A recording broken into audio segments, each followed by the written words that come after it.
Welcome to Episode 8 of Project 250, a weekly chronicle of the people, places, and events of the American Revolution, in the order they occurred. So, without further ado, here's what was happening 250 years ago this week, February 19th to 25th, 1775. Last week, as you may recall, future First Lady, Louisa Johnson Adams was born in London. In Burlington County, New Jersey, voters were asked to attend a meeting at the county courthouse to elect a committee of observation. Meanwhile, military preparations and the formation of colonial militia units were underway throughout the colonies.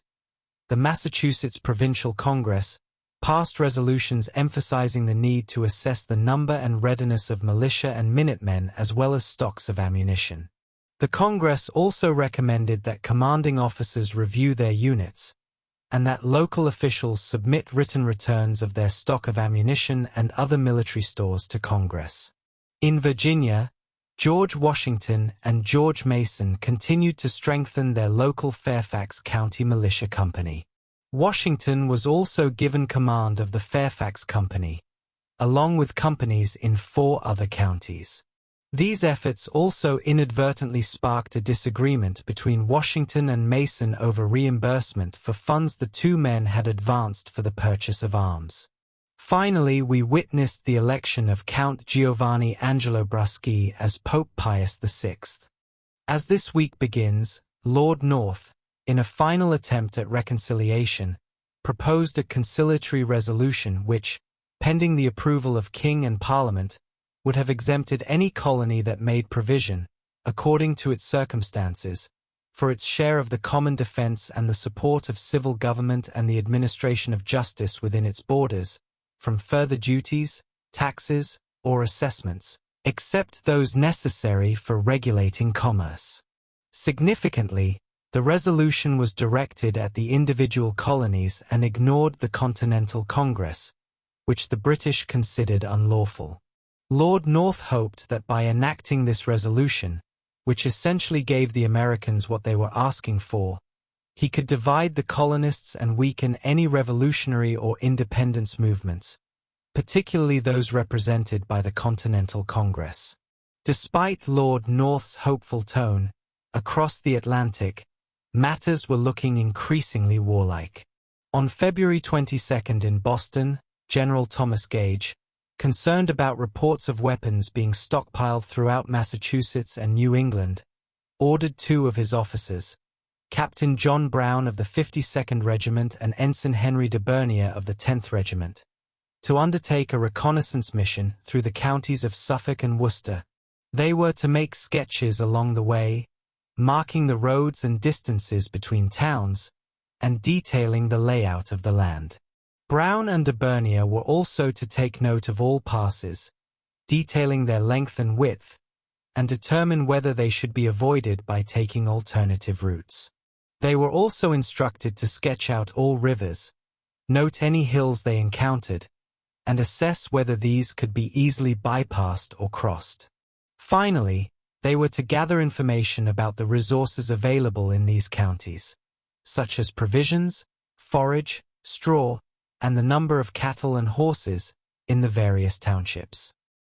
Brown and de Bernier left Boston the following day, February 23rd, traveling incognito and dressed like countrymen in brown clothes and reddish handkerchiefs. They passed through Cambridge, which de Bernier described as a pretty college town, before arriving in Watertown. There, they stopped for dinner at a tavern owned by a local Whig named Brewer, and was served by a black woman, who was initially very civil, but became rather insolent when they complimented the area's scenic beauty, to which she responded, "So it is, and we have got brave fellows to defend it, and if you go up any higher you'll find it so."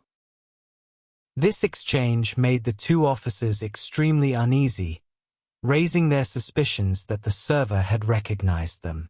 As a result, they decided against spending the night, as initially planned, and left immediately after paying their bill. According to de Bernier, The woman claimed to know Captain Brown and that she had seen him before in Boston. Furthermore, the woman recognized Brown and Debunking as British officers and identified their servant John as a British regular, which John vigorously denied. To make matters worse, the woman claimed to know the nature of their mission and warned them not to go any further, for if they did they would meet with very bad usage.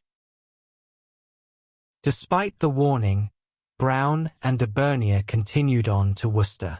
After traveling about 6 miles, they encountered a local man driving a team of horses, accompanied by a second man whom they suspected of being a deserter.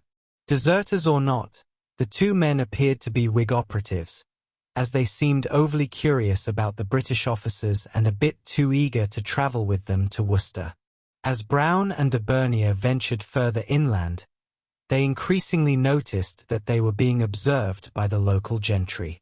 They stopped at a loyalist tavern, whose owner shared stories of his persecution by local Whigs, telling the two officers that he had been mistreated in the past. But once he proved he could not be intimidated, the Whigs left him alone. The next day, Friday, February 24th, Brown and Debunking reported seeing nothing extraordinary, but after passing Buckminster's Tavern, they spent time sketching a pass along their route. On that same day, while Brown and Debunking were sketching near Buckminster's Tavern, British intelligence issued a report stating that approximately 15,000 Minutemen were properly armed and stationed throughout Massachusetts. Additionally, the report said that there were 38 field pieces and 19 companies of artillery, most of which were located in Worcester, with a few at Concord and Watertown, along with 90 to 100 barrels of powder stored at Concord. Meanwhile, the Massachusetts Provincial Congress, through its Committee of Supply, was still working to acquire additional arms to be stored at Concord and Worcester. Significantly, the report also warned that any attempt to seize these weapons would likely trigger a massive mobilization of angry patriots. The following day, Saturday, February 25th, Brown and Debunking set out once again for Worcester, which was about 30 miles away. Nothing much happened for the first 9 miles, aside from an encounter with 2 suspected deserters in a patch of woods. That afternoon, after taking a wrong turn towards Southborough, they made their way first to Shrewsbury and then to Worcester, arriving about 5 p.m., after stopping to sketch a pass about 4 miles outside of town. At Worcester, the townspeople seemed to take no notice of them, allowing them to safely reach Mr. Jones's tavern. Initially, Jones seemed somewhat aloof, but gradually warmed to them, revealing himself to be a loyalist. Also on the 25th, committees of correspondence in several Massachusetts towns, including Boston, Charlestown, Cambridge, Medford, Lexington, Watertown, Brookline, and Concord, looking to disrupt British Army operations, issued orders to prevent the loading or transporting of certain designated military supplies including timber, boards, spars, pickets, tent poles, canvas, bricks, iron, wagons, carts, carriages, digging tools, and oats. Lastly, teamsters bringing goods to Boston were required to present a certificate from the Committee of Correspondence of the town where their cargo had originated before the goods could be offloaded. And that's the way it was 250 years ago this week. If you enjoyed this video, please tell a friend. And if you like what you see on this channel, make sure to like, share and subscribe. You can also check us out on Facebook and Twitter, or X. You can also find us on Substack. Thank you for watching.